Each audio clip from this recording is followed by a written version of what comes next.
Olá, meu irmão, olá, minha irmã, estamos unidos nesse retiro, né? É uma alegria muito grande para mim estarmos unidos nesse final de semana para tratarmos de um tema tão relevante, né? Eu me chamo Paulo César, eu atualmente moro na missão de Brasília, eu sirvo no Instituto Parresia e tenho a graça, né, a alegria de ter começado a minha caminhada na comunidade na missão de Recife, que é uma missão que eu tenho um carinho muito grande. Vocês estão sempre nas minhas orações, né? Então, a gente recebeu o convite muito honroso, né, da parte do Josué, para a gente estar nessa tarde de domingo, conversando um pouco sobre o tema, especificamente sobre a perspectiva da partilha de bens, né? E o tema exatamente que nós temos visto hoje, nós temos proposto para hoje, é oferecer tudo que tinha, tudo que possuía para viver. O objetivo do que nós vamos conversar agora à tarde, né, é aprofundar que o fim último de uma oferta sincera, confiante e agradável aos olhos de Deus é a santidade. Então, quando eu leio aqui o objetivo, que já vem proposto no manual para a gente só aprofundar e refletir, né, o objetivo último é exatamente aprofundar. Então, se nós vamos aprofundar, eu entendo que o aprofundamento diz respeito a algo que nós já sabemos. Nós já sabemos, eu e você já sabemos que a dimensão de uma oferta sincera, ela inevitavelmente nos conduz a uma oferta de vida que, agradável a Deus, ela nos leva à santidade. Então, nós já sabemos disso, essa é a nossa premissa. Nós vamos aprofundar essa perspectiva dentro do contexto da comunhão de bens, dentro do contexto da oferta agradável a Deus, da nossa vida como um todo, né? Incluindo também como nós nos relacionamos com os bens. Nós estamos mergulhando nessa novidade que é o mistério da providência divina, né? Isso é um mistério, né? É uma verdade que precisa se firmar no meu coração. Eu preciso ter essa clareza de firmar a providência divina como um elemento constitutivo da minha fé mais profunda. Dentre tantas realidades que contemplam a dimensão de fé, eu preciso entender que a economia do reino é a providência divina, né? O Catecismo da Igreja Católica nos ensina que Deus conduz com sabedoria e amor todas as criaturas para o seu fim último. Essa é a definição de providência divina. E qual é o fim último? O fim último é a glória de Deus, é a eternidade. Então, nós estamos nos inserindo num contexto muito bonito, muito belo, né? E que nos conduz, dada a retidão do nosso coração, a eternidade ao céu. É sob esse olhar que nós, iluminados por essa verdade que você e eu precisamos caminhar. Tá certo? Nesse contexto, eu queria convidar aqui, antes da gente avançar, dada a seriedade do tema, eu queria convidar você a juntos percebermos 3 dimensões muito importantes acerca desse assunto. É um tema muito importante, muito relevante para quem caminha em vista de uma vida consagrada, né? Então, eu quero convidar que ao longo dessa nossa partilha, dessa nossa pregação, nós sejamos capazes de, não só do que eu estou falando agora, mas do que o Leandro falou ontem e também do que os demais pregadores foram trazendo ao longo desse retiro, nesse final de semana, né? Nós temos 3 situações, 3 realidades que nos contemplem a partir do que nós escutamos no retiro, né? Porque veja, o retiro ele é um ponto de partida, né? Um retiro, ele não se esgota em si mesmo. Ele serve para iluminar a minha vida, as minhas escolhas. A partir daqui, como é que eu vou me relacionar? O que eu preciso mudar no meu relacionamento com os bens, né? Então, 3 pontos iniciais que eu quero destacar com vocês. Primeiro é a escuta assim, atenta, desejo de ouvir a Deus. É muito importante o que você vai escutar agora, né? parta de um coração purificado para que você não se tranque na sua própria voz, de você escutar o que está sendo apresentado e você achar que, não, mas isso aqui eu já sei, né? Um pouco da vaidade. Não, uma escuta atenta, um desejo de ouvir a Deus e não você mesmo. O segundo ponto que eu quero convidar você a refletir diz respeito a um escutar, não para saber. Esse retiro não tem uma finalidade, não se propõe de forma nenhuma a ser algo que vai apenas iluminar o meu intelecto, a minha inteligência. Claro que ilumina a minha inteligência, mas eu preciso escutar para encarnar. Nada do que está sendo apresentado aqui é um conhecimento teórico feito em laboratório, em escritório. Não é nada disso. Né? Nós estamos aqui partilhando da nossa vida, da minha vida, daquilo que eu experimento no dia a dia, da experiência do fundador que perpassa todas as dimensões até chegar a nós, até chegar a mim, até chegar a você. É preciso que eu escute com um desejo sincero de encarnar isso que está sendo apresentado. E isso constitui carne na minha carne, ser vida na minha vida. E o terceiro e último aspecto, antes da gente entrar no tema propriamente dito, né, é algo relativo à minoridade e o coração mariano. Coração humilde, um coração dócil. O que atrai o coração de Deus a mim não é o muito fazer coisas, não é a minha atitude. Claro que a minha atitude ela é algo relevante, mas se é uma atitude separada, desvencilhada, do meu coração, daquilo que está, da riqueza maior do meu coração, isso não agrada a Deus. Então, nos unimos à Virgem Maria, a humilde, uma referência de humildade para nós, né? Aquela que acolheu no seu ventre a verdade, a humildade na pessoa de Jesus Cristo. Vamos aprender com elas, a termos um coração menor, um coração pobre, um coração esvaziado de conceitos, de realidades que tantas vezes nos afastam da vontade de Deus. Então, feita essa pequena introdução, esses três aspectos, o desejo de ouvir a voz de Deus, a escuta para encarnar, a minoridade e um coração mariano, é por essa via que eu percebo que Deus deseja falar para mim e para você na tarde de hoje, tá certo? Eu queria, antes de a gente entrar na passagem bíblica, se você já quiser anotar a passagem bíblica que nós vamos refletir posteriormente, está em Marcos 12, de 41 a 44. Marcos 12, de 41 a 44. Se você quiser deixar marcada aí essa passagem bíblica, você pode fazer isso, anotar no seu caderno, né? Mas eu quero, antes de entrar na passagem bíblica e refletir um pouco sobre o tema que está sendo nos apresentado, e lembrando, o tema ofereceu tudo o que tinha, tudo o que possuía para viver, compreendendo isso como uma oferta sincera que vai me levar à santidade, né? Antes de entrar no tema propriamente dito, eu queria fazer uma pequena abordagem, né, dos pontos principais que foram trazidos na pregação do Leandro. O Leandro trouxe alguns pontos que vão nos ajudar a compreender melhor aquilo que está proposto para o tema de hoje, tá certo? Então, eu vou destacar aqui alguns aspectos que o Leandro trouxe, né? E o primeiro deles diz respeito a... Vai ser bem rápido, né? Se a ideia é só a gente refrescar um pouco a memória para iluminar o que nós vamos falar posteriormente, né? Então, qual o primeiro ponto, dentre muitas riquezas que o Leandro Fórmulo trouxe para nós, a primeira delas que eu quero destacar é exatamente que a glória de Deus está em que se realize a manifestação da bondade de Deus, né? Ou seja, o fim último é o céu, é a santidade. Nós estamos falando aqui, na verdade, sobre essa perspectiva da comunhão de bens, mas iluminados pela reflexão acerca do tema da santidade, né? Quando nós lemos no Catecismo da Igreja Católica, no número 294, vai dizer assim: qual é o fim último para o qual nós somos chamados? A glória e a felicidade eterna.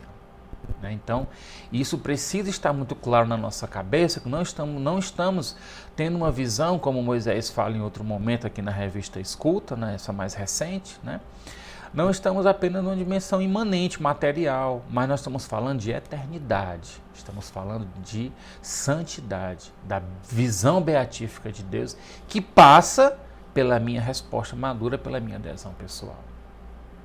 Um segundo ponto que eu quero destacar, dentre muitas riquezas que o Leandro trouxe para nós, diz respeito à questão da economia do reino. Exige fé, exige esperança e exige caridade. É preciso que esse tripé esteja muito claro para nós, acerca da dimensão da fé. Nós estamos contemplando mistérios da nossa fé, coisas que nós professamos, que nós acreditamos, que nós nos empenhamos para que isso assuma carne na nossa carne, para que isso seja vida na nossa vida, né? Também sobre o sigma da esperança, sobre a perspectiva do dom da esperança, esperar em Deus, esperar que Deus ele é capaz de suprir todas as nossas necessidades, né?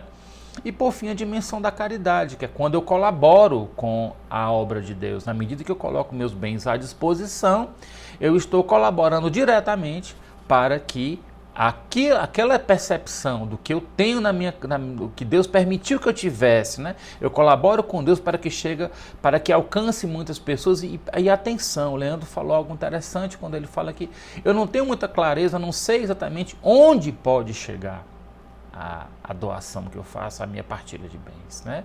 Então, reforçando, a economia do reino exige a fé, esperança e caridade.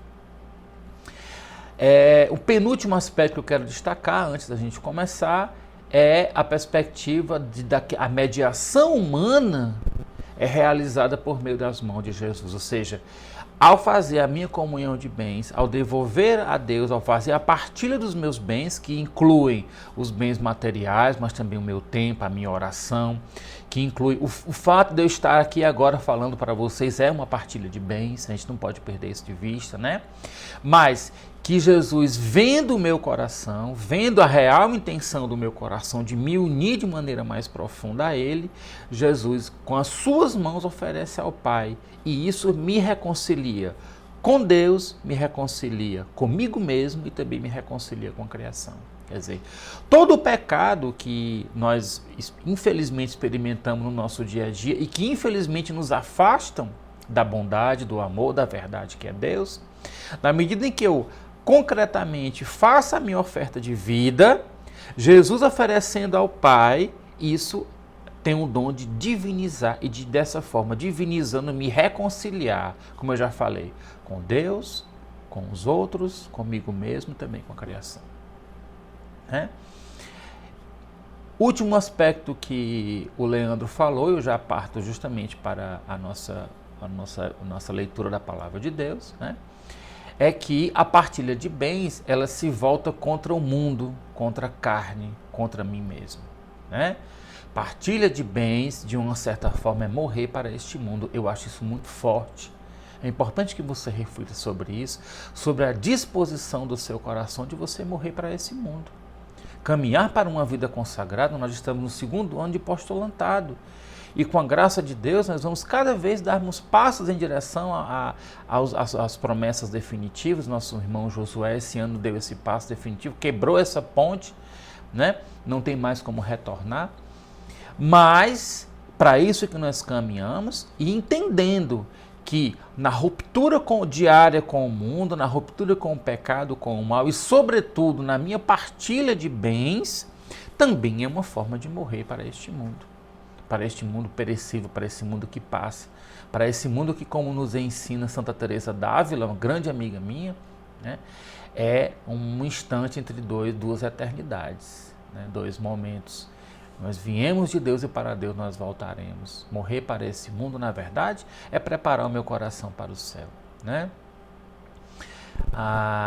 Bem, esses aspectos que o Leandro trouxe, me parece que iluminam bem a nossa reflexão, né? E eu vou partir agora para a leitura do Evangelho de São Marcos, lá no capítulo 12, nos versículos 41 até o 44. Diz a palavra de Deus. Jesus, sentado à frente do tesouro do templo, observava como a multidão lançava pequenas moedas no tesouro, e muitos ricos lançavam muitas moedas.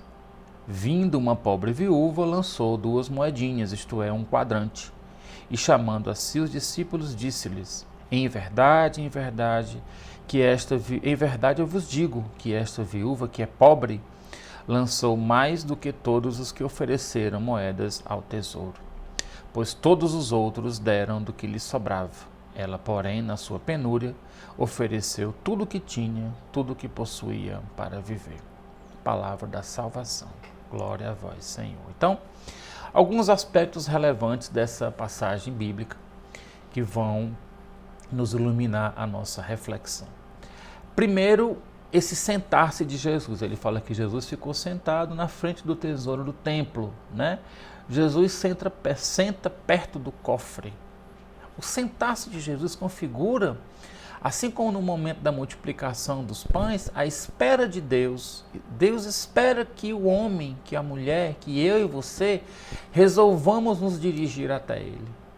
Jesus, ao sentar ali perto do tesouro, ele fica observando a vontade livre do homem, a minha vontade profunda, real, sincera de aderir à vontade de Deus, de caminhar, de dar passos. Jesus se senta observando como uma resposta concreta, viva, evidente, de que eu sou capaz de dar passos. É preciso uma resposta madura. Ainda vamos falar sobre maturidade daqui a pouco, né? Da partilha como um sinal de oferta e aliança com Deus. Deus fez a aliança comigo e com você. Mas em que medida nós somos capazes de corresponder a essa aliança? Então Jesus observa pacientemente, esperando que eu e você resolvamos tomar uma postura de conversão mais profunda, né? Ele registra, ele assenta a necessidade daquela viúva, né, como a única que entrou na dinâmica da criação, que entrou na dinâmica da vontade de Deus, né? E é algo tão relevante que Jesus, ele não deixa passar despercebida aquela atitude da viúva e ele chama os discípulos para aprender com ela, ter uma visão de eternidade. Ele diz assim, e chamando a si os discípulos, ele lhes disse, chamando a si o discípulo, quer dizer, ele destaca aquela atitude da viúva em vista de demonstrar, numa atitude pedagógica, o que se espera de um filho de Deus, o que se espera, qual é a atitude necessária de todos aqueles que entraram nessa dinâmica da aliança com Deus, e nós entramos nessa dinâmica de aliança com Deus, em que nós somos capazes não de agir de maneira mundana, a gente vai já falar sobre mundanismo, né? Mas perceber o quanto é necessário que eu e você sejamos capazes de demonstrar o nosso amor, a nossa adesão a Deus, inclusive, né, não de maneira exclusiva, mas inclusive com a nossa doação, nossa partilha dos nossos bens, né? Uma outra reflexão que surge a partir da leitura dessa passagem bíblica, né, é a pergunta, né, por que Jesus não impediu a oferta da viúva? Era só o que ela tinha, era tudo o que ela tinha, né? Isso nos faz, às vezes, perceber uma pergunta interessante que nos chega, né? Durante muitos anos eu servi na formação comunitária e era interessante porque os irmãos traziam para nós na formação comunitária aquela dificuldade de fazer a partilha de bens por realidades particulares, de perda de emprego, por realidades, né, de doença na família. E a gente tem uma tendência natural de querer dispensar esse irmão da comunhão de bens, né, dada o desafio que a pessoa enfrenta. Mas a gente vai aprendendo no corpo comunitário, vai aprendendo quando a gente entende a dinâmica de santidade que Deus quer nos atrair, nos envolver, né? Nos manter mais unidos a Ele, né? Que mesmo diante de desafios financeiros, não é possível que eu vá romper a dimensão da partilha. Pensar dessa forma me conduz a 4 conclusões, né? Ou acumuladas, ou uma conclusão, ou todas juntas, ou apenas 2, enfim. Primeiro, achar que eu posso dispensar um irmão que passa por uma situação financeira, talvez eu não perceba que a comunhão de bens é um bem maior para essa pessoa, talvez eu não entenda, não tenha compreendido. E o segundo ponto, eu desconheço o significado da comunhão de bens. o significado da partilha de bens. Uma terceira situação, né? Eu não crer no que eu já sei pela inteligência, ou seja, aquilo ali entrou na minha inteligência, mas eu ainda não fui capaz de acreditar, como eu falava no início, né? De encarnar aquilo que eu aprendi, aquilo que eu olho como algo bom, mas eu não consigo aderir, eu não consigo crer com profundidade. Ou a última hipótese, que é a menos desejável, né? Eu achar que a comunhão de bens é uma maneira disfarçada de angariar fundos, como se a comunidade tivesse essa desfaçatez de simplesmente criar uma maneira de arrecadar fundos em vista da comunidade. Né? Que Deus nos livre de pensar dessa maneira. Né? Porque dessa forma eu me excluo da dinâmica da comunhão de bens, da partilha de bens. Né? Então, vejam que essas 4 percepções, não perceber que permitir a comunhão de bens é um bem maior, desconhecer o que significa comunhão de bens, não crer no que eu já sei pela inteligência, e pior, achar que a comunhão de bens é uma maneira disfarçada de angariar fundos, né? Demonstra essa necessidade de nós avançarmos e sairmos dessa perspectiva meramente legalista de cumprir um preceito. Não. Não é para isso que nós damos a nossa resposta madura para Deus, para cumprirmos com a proposta legalista, mas para nos inserirmos, aí eu volto lá para o início da nossa partilha, para nós nos inserirmos numa dinâmica de eternidade. Quando Jesus não deixa passar despercebida a atitude da viúva e ainda chama os discípulos para aprender aquele comportamento da viúva, ele está apontando de maneira pedagógica: olhem como caminha para a eternidade. Olha como se caminha para a verdade, para um bem maior. Né? Então, meus irmãos, essa passagem bíblica traz uma riqueza muito grande que nos anima a refletir. Né? A gente sabe que a palavra de Deus ela não tem palavras inúteis. Se está ali proposto para a nossa reflexão, é preciso que nós saiamos da nossa inércia, da nossa paralisia, para perceber o quanto eu preciso viver, sobretudo neste novo tempo. E aqui eu já parto para o final da nossa partilha, né? Onde eu fui atualizando um pouco do que nós escutamos do Leandro. Eu trouxe um pouco da reflexão da revista Escuta, essa mais recente de 2020. Né? É necessário que nós façamos uma leitura mais atual do que está proposto nas palavras do fundador, para que eu não ache que é um conhecimento teórico, mas como é atual esse tema proposto. Né? Então, eu destaquei aqui 1, 2, 3, 4, 5. 5 pontos. Teria muito mais, mas o nosso tempo não permite, eu não quero me parecer enfadonho. Eu destaquei 5 pontos aqui da revista Escuta, onde nós vamos acompanhar a palavra do fundador. Eu vou fazer alguns destaques acerca do que ele fala aqui para nós, tá certo? E depois a gente finaliza falando sobre os bens que são eternizados. Né? Então vamos lá. O primeiro ponto que eu destaquei da revista Escuta é quando o fundador fala para nós da urgência de um arrependimento profundo. Diz o fundador: um primeiro convite, uma urgência de um profundo arrependimento do mundanismo e de uma confiança desmedida nos valores do mundo. E vai nos dizer o fundador: urgência de um arrependimento profundo dos nossos corações, de muitas vezes termos tirado a nossa confiança, o nosso coração, a nossa vida de Deus e colocarmos nas coisas deste mundo. Santa Teresa d'Ávila fala uma coisa muito séria, né?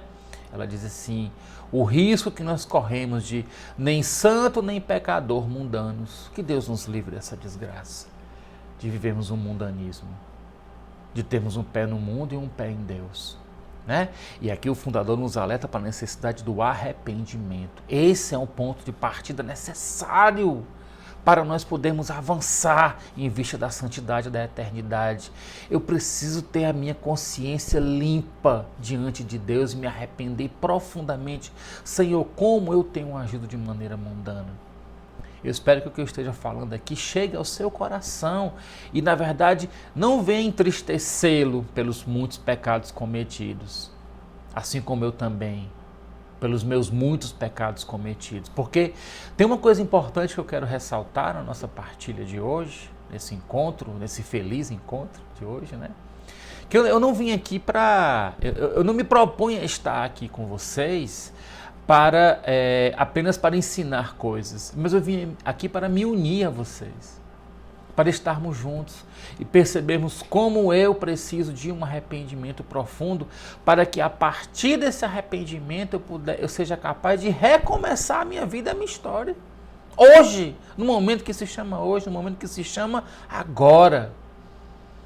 O arrependimento profundo que me mostra onde eu estou, onde eu ainda me perco, para que eu seja capaz de me levantar e dar passos em direção a Deus, rompendo com o mundanismo, né?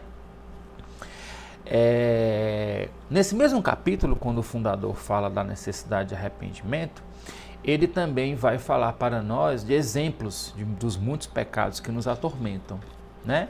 E um deles, que eu destaco considerando o tema da nossa partilha, né? É quando o fundador fala da riquezas, da avareza e das riquezas injustas que nós acumulamos, né? Diz o fundador: contra as promessas que nós fizemos dos nossos conselhos evangélicos, vem o segundo ponto, a avareza e as riquezas injustas. A avareza é o desejo de acumular para si, cada vez mais se protegendo. Ferimos com ela o cuidado do Pai das providências, né? Então, descendo um pouco mais para a dimensão do arrependimento, nós vemos aqui o Moisés, o fundador, dando vários exemplos, fala sobre as paixões desordenadas, fala sobre várias realidades, mas a pregação, o tema não é esse, né? Apenas para iluminar um pouco a nossa reflexão.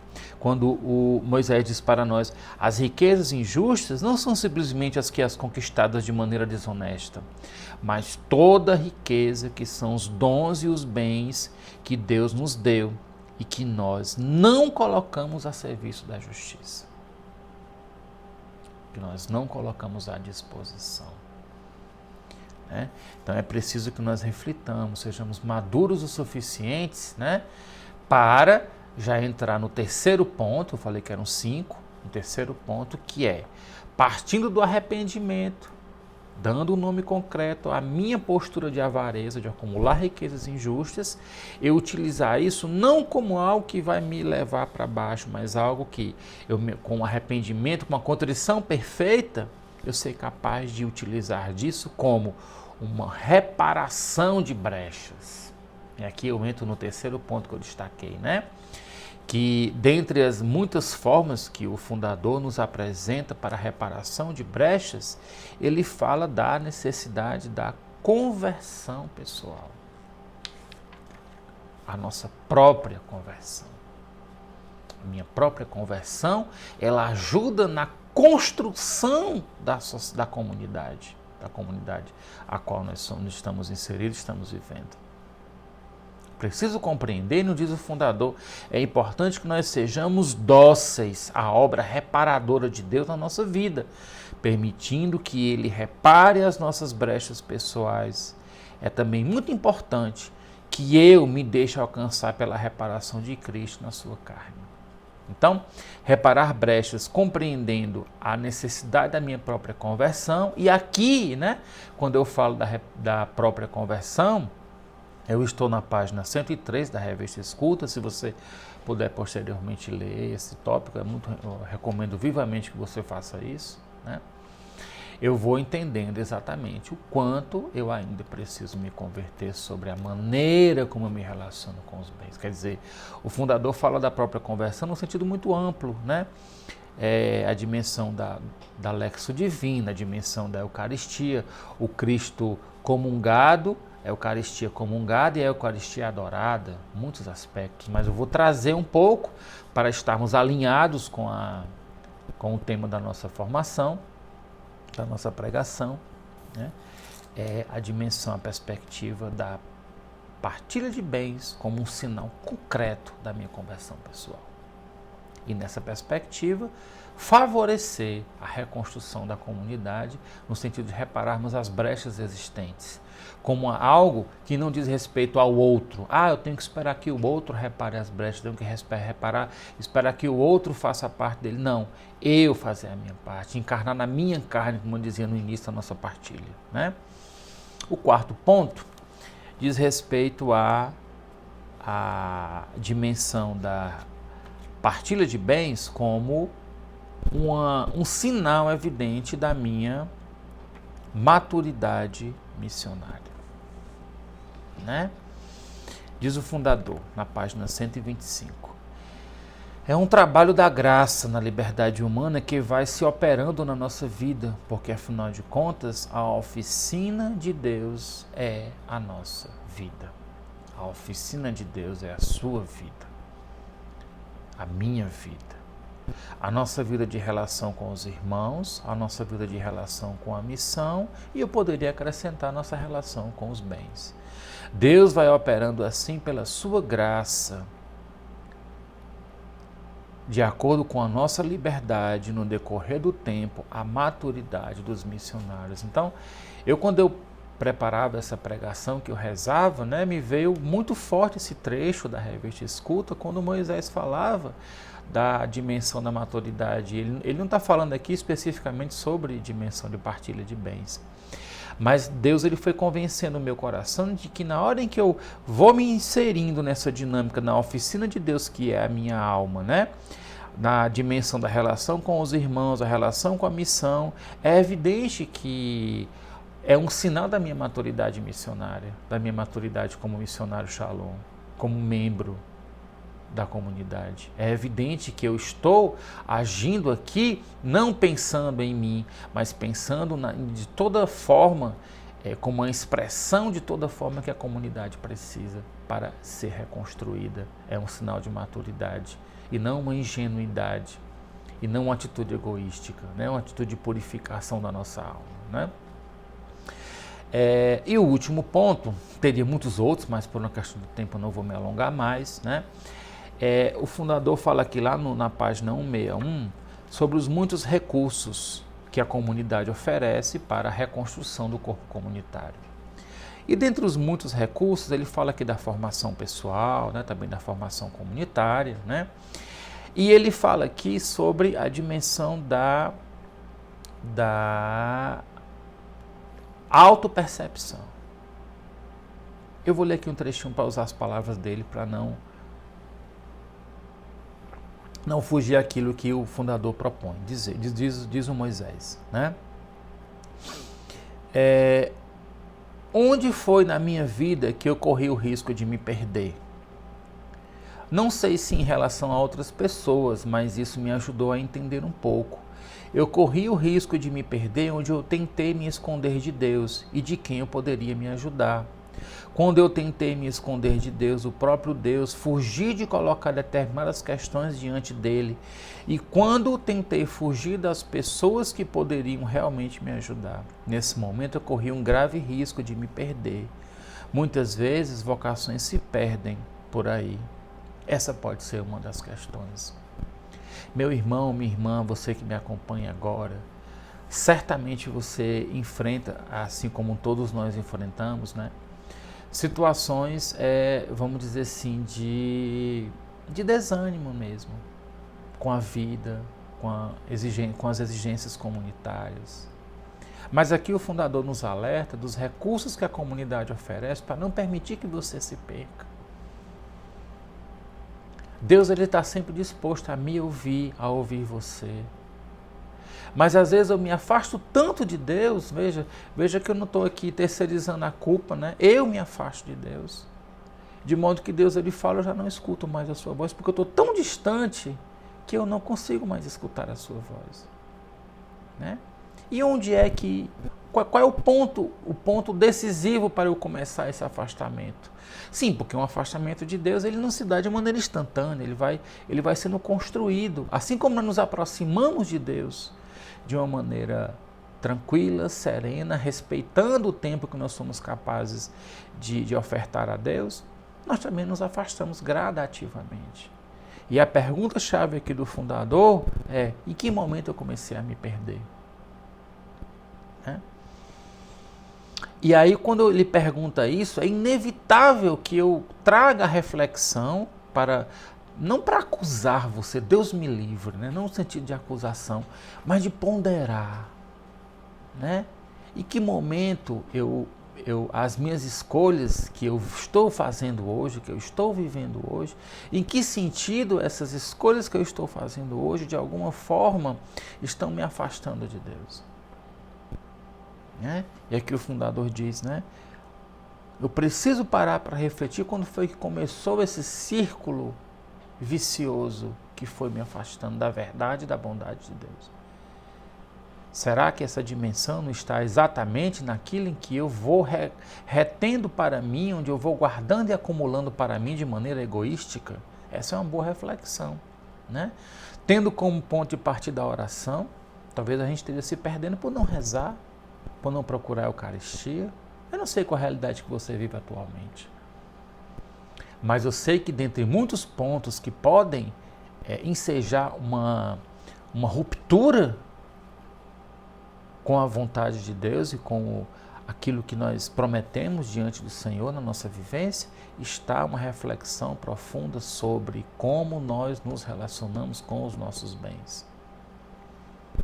Isso precisa ser refletido para que a gente não vá dando passos e lá na frente a gente regredir. Não, regredir não é uma opção para nós.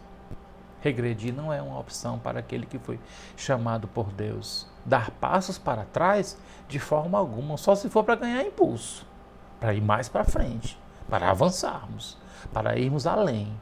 Para juntamente com movidos pelo Senhor, movidos pela sua graça, nós sermos capazes de superar a nossa mesquinhez, a nossa humanidade, o nosso pecado e darmos passos em santidade.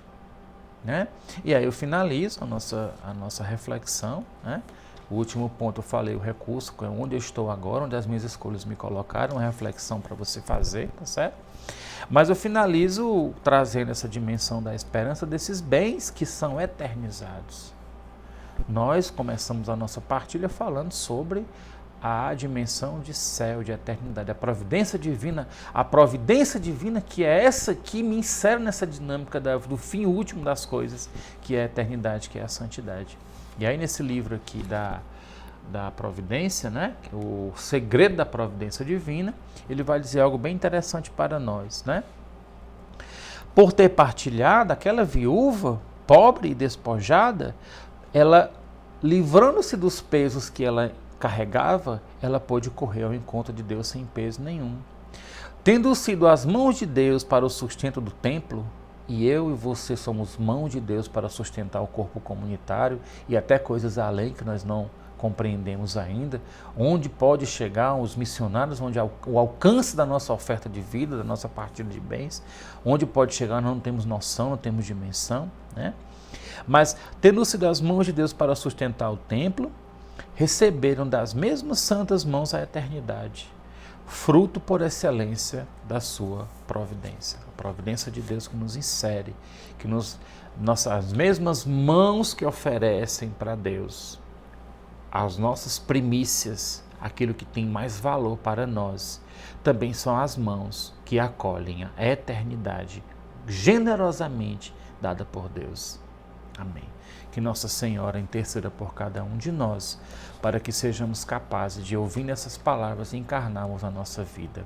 Sede em meu favor, Virgem soberana, livrai-me do inimigo com o vosso valor. Glória seja ao Pai, ao Filho e ao amor também, que é um só Deus em pessoas três, agora e sempre, sem fim. Amém. Shalom.